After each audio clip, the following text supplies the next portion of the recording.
Okey, Assalamualaikum warahmatullahi wabarakatuh. Seperti yang dijanjikan pada kali ini saya akan tunjukkan macam mana nak guna kalkulator nak kira beban pendudukan. Okey, pertama macam biasa anda perlu login dulu ke akaun anda. Okey, masukkan email yang mendaftar.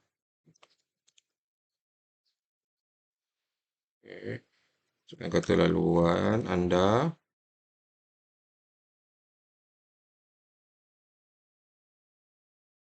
Okey, lepas tu anda terus buka sistem rujukan interaktif.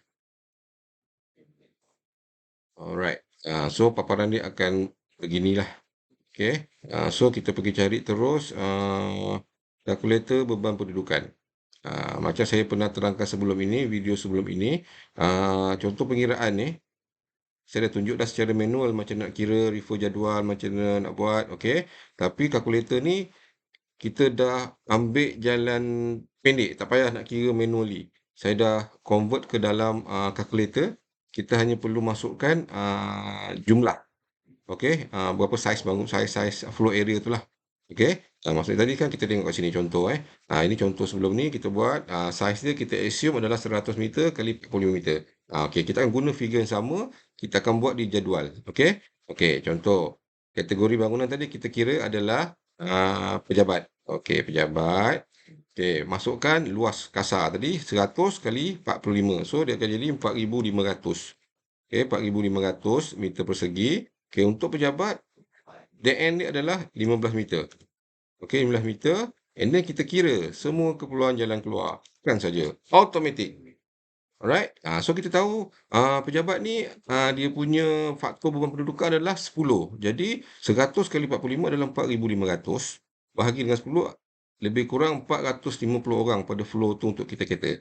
Okey. Di kalkulator beban pendudukan ni, automatik lepas anda masukkan 3 maklumat tadi. Okey. Apa keperluan maksud, berapa floor area dan berapa DN dia. Automatik akan terpapar sini keperluan pintu keluar. Yang pertama, keperluan pintu keluar. Okey, lebar dia perlukan 5 unit. Okey. So keseluruhan lebar yang diperlukan, lebar pintu keluar ni adalah 2750 mm, iaitu 2.75 meter lah. Okey, untuk keperluan tangga pula, okey, kita perlukan 4,400. Okey, 4,400 mm iaitu 4.4 meter. Tapi kita kena ingat, kita kena anggap satu tangga fail. So 4,400 ni mesti boleh kata tadilah 3 buah tangga. Ini tangga diperlukan ada 3. So maksudnya bila satu anggap fail, tinggal 2. So 2 tangga tu mesti boleh kata 4,400.